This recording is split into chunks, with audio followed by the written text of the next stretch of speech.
तो दोस्तों, Vladimir Putin जिनका अगला कदम क्या होगा, उनके माइंड का पता लगाना मुश्किल है। पुतिन लेनिनग्राद, जिसे अब सेंट पीटर्सबर्ग कहा जाता है, के एक गरीब परिवार में जन्मे थे। यहाँ वे एक सरकारी अपार्टमेंट में अपने माता पिता और भाई बहनों के साथ रहते थे। बचपन में उन्हें फिल्में देखना पसंद था। इन्हीं फिल्मों में तमाम इंटेलिजेंस जासूसी के किस्सों की वजह से पुतिन के दिमाग में भी जासूस बनने का नशा सवार हो गया था। वो 16 साल की उम्र में ही केजीबी की ऑफिस पहुंच गए और बोले, मुझे जासूस बनना है। पहली बार केजीबी के ट्रेनिंग ऑफिस से ये कहकर लौटा दिया कि कुछ पढ़ाई करो, बाद में आना। 7 साल बाद कानून की पढ़ाई की डिग्री लेकर पुतिन फिर वहीं पहुंच गए। कानून की पढ़ाई पूरी करने के बाद पुतिन ने केजीबी स्कूल में पढ़ाई शुरू की। केजीबी रूस की खुफिया एजेंसी का नाम है। यहाँ पढ़ाई पूरी करने के बाद पुतिन को नौकरी की जरूरत थी और उन्हें इसके लिए पूर्वी जर्मनी में नौकरी मिली। पुतिन ने यहाँ 1985 से 1990 तक केजीबी के एजेंट के रूप में काम किया। केजीबी में रहने के दौरान पुतिन पश्चिमी देशों में रूस के लिए जासूसी करते थे।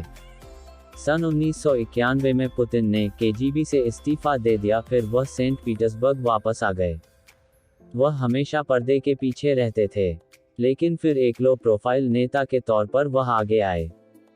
सन 1998 में तत्कालीन रूसी राष्ट्रपति बोरिस येल्त्सिन ने पुतिन को अपना उत्तराधिकारी घोषित किया। पुतिन 1999 से ही सत्ता में हैं। मार्च में हुए आम चुनावों में उन्हें 76% वोट मिले थे। रूस में पुतिन के शपथ ग्रहण से पहले ही विपक्ष के नेता अलेक्सी नावाल्नी सहित करीब 1600 प्रदर्शनकारियों को हिरासत में लिया गया था। ये लोग देश भर में पुतिन के खिलाफ प्रदर्शन कर रहे थे। पुतिन को जासूसी नॉवेल पसंद हैं। एक बार उन्होंने इसके बारे में कहा था कि जो पूरी आर्मी नहीं कर सकती है, वह एक जासूस कर सकता है। पुतिन ने एक बार कहा था कि साल 2000 के बाद उन्होंने सोवियत संघ के नेताओं की कोई भी किताब नहीं पढ़ी। उनका मानना था कि ऐसे लोग जिन्होंने अपनी मातृभूमि को धोखा दिया, वो किसी काम के नहीं होते हैं। पुतिन हमेशा ही अपनी फिटनेस को लेकर चर्चा में रहते हैं। उनका शरीर एक एथलीट की तरह है। वे अपने सुबह का समय वर्कआउट में गुजारते हैं और स्विमिंग करना पसंद करते हैं।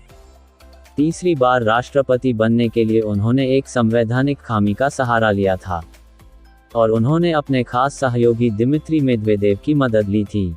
आतंकी हमले को लेकर पुतिन का डर इस हद तक रहा है कि उन्होंने रूस के उत्तरी काकेशस क्षेत्र की महिलाओं के थूक के नमूने इकट्ठा करने का आदेश दिया था।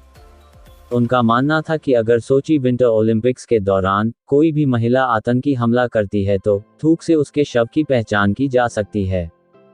कहा जाता है कि उन्होंने एक बार कहा था कि सोवियत संघ का विघटन 20वीं सदी की सबसे बड़ी भू राजनीतिक दुर्घटना थी। इस बयान को लेकर उनकी बहुत आलोचना भी हुई थी। अगस्त 2010 में रूस में जंगलों में लगी आग बुझाने वाले जहाज के पायलट भी रहे हैं। वर्ष 2011 में एक ऑनलाइन कॉमिक की शुरुआत की गई थी जिसका नाम सुपर पुतिन है। इसका हीरो पुतिन हमलावर आतंकवादियों को जूडो के अपने दांवों से पराजित करता है। इसमें पुतिन को सुपर हीरो दिखाया जाता है। आपको बता दें कि मात्र 18 वर्ष की उम्र में पुतिन जूडो में ब्लैक बेल्ट हासिल कर चुके थे। पुतिन के बारे में कहा जाता है कि उनके पास $46 अरब की दौलत है। आप रूस में पुतिन का वोडका और पुतिन के नाम पर बहुत सारे उत्पादों को खरीद सकते हैं। पुतिन जर्मन बहुत आसानी से बोलते हैं, लेकिन उन्हें बहुत अच्छी अंग्रेजी नहीं आती है। पुतिन के दादा रूस के महान नेताओं लेनिन और स्टालिन के रसोइये का काम करते थे। पुतिन जैज के बहुत अच्छे गायक हैं और वे हॉलीवुड सितारों केविन कॉस्टर, जेरार्ड डेपर्डियू और शेरोन स्टोन के साथ मंच पर जैज संगीत के गाने भी गा चुके हैं।